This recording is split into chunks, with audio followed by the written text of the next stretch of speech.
Hello everybody, I hope everyone's doing really well. I'm continuing the series that I've been doing, 43 players in 43 days. We've done quite a lot of players now, probably 9 or 10. I've started to lose count, but today we're going to have a look at one of our forwards, LIAM MCMAHON, who's 23 years old, obviously plays pretty much exclusively as a full forward. He was picked up in the mid-season draft of 2025. He was originally drafted by Collingwood in 2020, pick 31. He didn't play a game at Collingwood and he got delisted. And I think I'm a fan of LIAM MCMAHON. I can see why perhaps he was delisted. He's not a particularly athletic type. At least, look, all the players that play in the AFL are good athletes to a point. But I think there are other players that probably are more spectacular, can jump higher, run faster, all those sort of things. So I can kind of see why clubs were kind of sceptical to put him on the list or to keep him on the list. He, of course, played with Carlton in the VFL as well.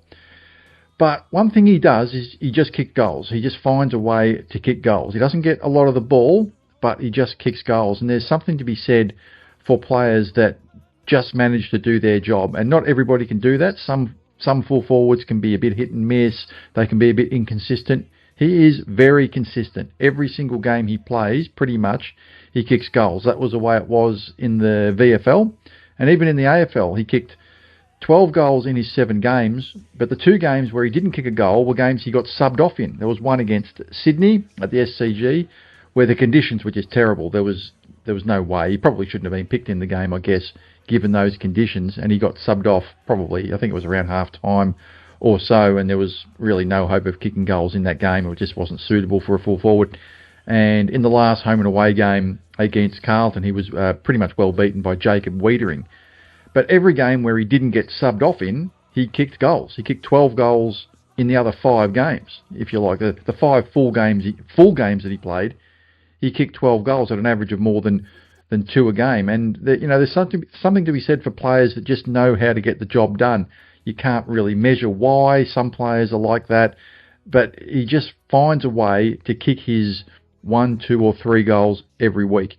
Obviously, he's a very low investment for us, last pick up in the mid-season draft, so he doesn't necessarily have to deliver a hell of a lot to be a return on that investment. He would have aspirations to deliver beyond what that draft pick would ordinarily be worth.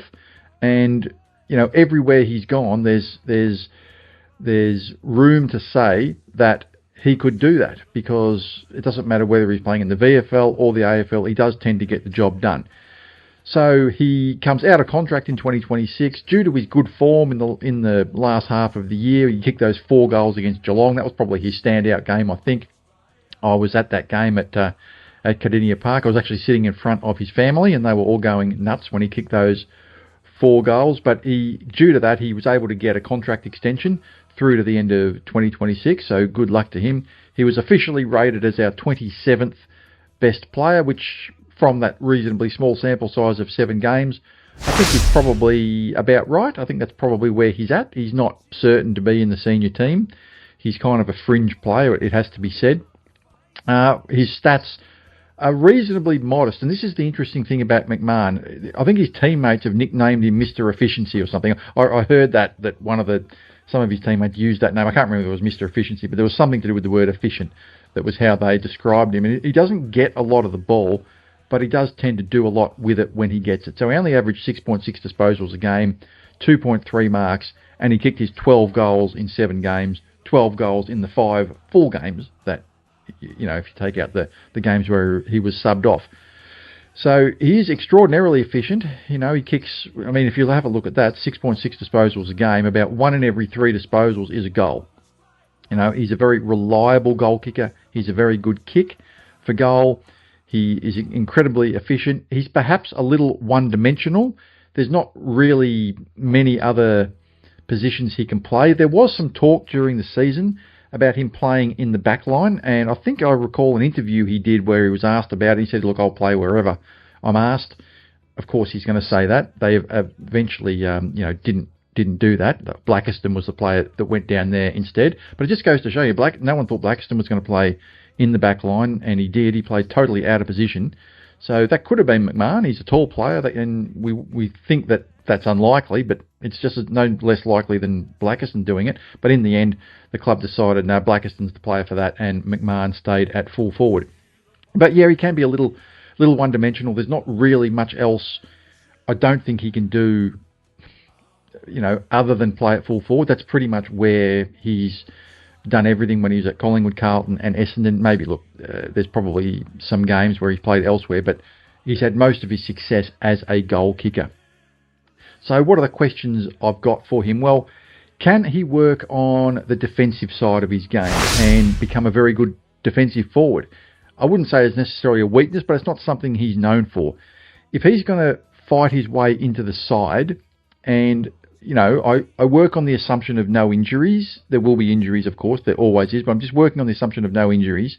He probably needs to add something else to his game. Now, given that he is a low possession, high impact player, there probably has to be something else to his game that can kind of keep him in the side. I think being a really, really good defensive workhorse would be good. Now, I'm sure he works on that. Who doesn't, right? I'm sure all the clubs, all the coaches would be working on all the forwards to be good defenders. But I think specifically for him, it's very important just because he's such a low possession player.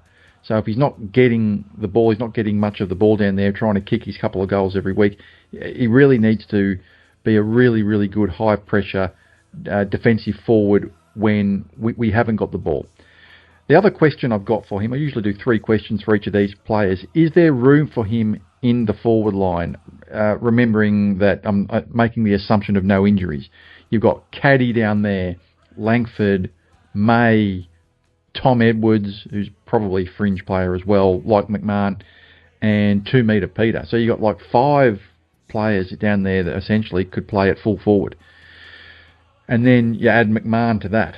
I kind of see McMahon fighting with Tom Edwards for the same position, really, as kind of that maybe a third tall forward down there. I kind of see one of those maybe being in the senior side. Because 2 metre Peter could be doing a bit of ruck work early in the season, remembering that Nick Bryan's out and Blackiston won't be able to do 100% of the ruck work, so maybe 2 metre Peter will be taken up there. Archer May, I think, not quite sure what's going to happen there. Langford's probably at full forward and Caddy, so there's probably a third tall forward in there. I reckon Caddy, Langford, and one of Edwards or McMahon is probably the way to go down there. But like I said, there's a lot of players that can play in that position. So is there room for him in the side, assuming full injury? So at the moment, it's borderline. It's borderline. He's probably competing with Tom Edwards and maybe another player to get that last spot. But he did show good form in the last half of the year, and he showed he can belong at AFL level. Can he get a contract extension as well? He had a 1-year contract extension. He'll be after another one. I'd like to see him do that. I've compared him in the past to someone like Nick Larkey a little bit. Larkey's a better player, but similar in that he's a full forward. He's an accurate kick. He just finds a way to kick his 1 or 2 goals every week, and he does it at VFL level, AFL level. So if he does that and he continues to be consistent, and he is a very, very consistent player, and that's one thing that you can't say about every player. When McMahon plays, the thing I like about him is that if he's selected in the side, you can pretty much guarantee 2 goals straight away. All right? Pretty much guarantee. VFL or AFL. All right? Pretty much guarantee. So you can add 2 goals to your score almost before you start. You kind of know he's going to do that. He's not going to get a lot of the ball. He's going to get 6, 8, 10 kicks, something, or possession, something like that. But he's going to find a way to kick his 2 goals. That's just what he does. And I like that consistency. And if he does show that consistency, and he's shown it all through his career at the various levels he's played at, then there's no reason why he can't get a contract extension. So what do you guys think of Liam McMahon? I don't think he's a certainty for the best 23, but I think he's on the cusp of it. And I think he's a very, very handy player to have in the side. Let me know what you think. I think we'll get some divergent views on this. I think quite a lot of you might think that he's not in the best 23. Some of you might think he's just in the best 23. But one thing I think we can all agree on is that he is a very, very consistent goal kicker. That is for sure. And I'd like to see him continue his AFL career for a little while yet. And what I really want to see is for him to get a win. he hasn't played in a winning side yet. So Essendon, come on, get Liam McMahon a win. He needs a win. He's worked very hard to get this far and finally get his chance at AFL level. The least we can do is to get him at least one goddamn win. So I'm going to leave it there. I hope you guys enjoyed this video. Have a great day. Continue to watch this series, 43 players in 43 days. I hope you're all enjoying it. And as always, go Bombers.